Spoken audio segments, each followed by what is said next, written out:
Welcome back. Shifting focus to the big meeting between US and China. US President Joe Biden and Chinese President Xi Jinping held a summit in San Francisco on the 16th of November in an attempt to repair the strained relationship between both nations. This was the first face-to-face meeting in a year and Xi Jinping's first visit to the US in 6 years. Both leaders said this meeting was among the most constructive and productive talks they have had.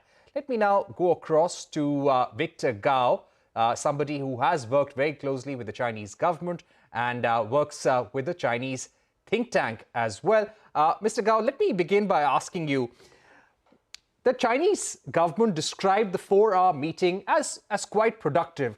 And they even went on to say that the San Francisco agreements, if in a way implemented, could be a new era in US-China ties. But do you think what President Biden said at the end of his press conference when asked whether he still would call President Xi Jinping a dictator, and he replied to that saying, in a way, I would, because he's the leader of a communist country. Do you think that somehow impacts whatever had been achieved in those 4 hours of negotiations and talks? Thank you very much for having me. First of all, I would say the summit meeting in San Francisco is truly a new turning point in China-US relations. The two countries now have a new page to ride upon for whatever that they may do in the coming weeks, months, and probably a couple of years. And there may be a lot of heavy lifting to be done in the future. And the goal is to stabilize China-US relations, to prevent it from further deteriorating, and to see whether major milestones can be crossed. So don't be surprised in the coming weeks and months if you hear more good news in the aftermath of the summit meeting in San Francisco.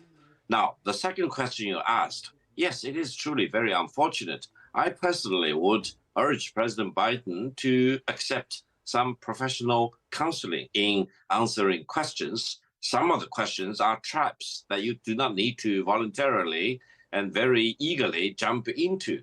And I think from the Chinese perspective, we just need to focus on the positive side rather than being distracted by the negative side. The Chinese government has already condemned the misuse of the word that Biden used to describe the Chinese leader, which is completely unacceptable.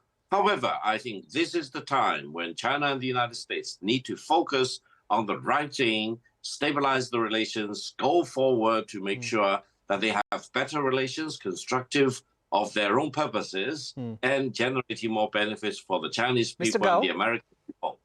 Right. Mr. Gao, very important statements from you, but I would like to ask you, there was a US attempt to set the guardrails in this relationship, to not let the relationship deteriorate beyond a certain point.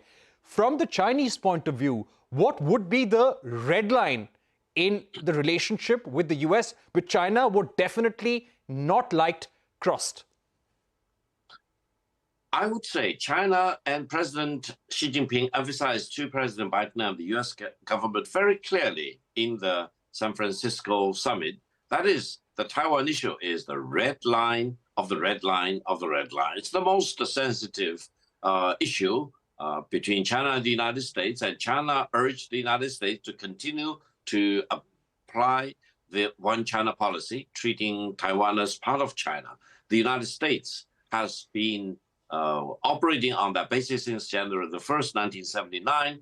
I don't see any reason why the United States wants to reverse itself. And China will never allow any country, including the United States, to recognize both China on the one hand and Taiwan on the other hand, because China always demands the one China policy and does not allow any country to break away from the one China policy or to treat China and Taiwan as two separate countries.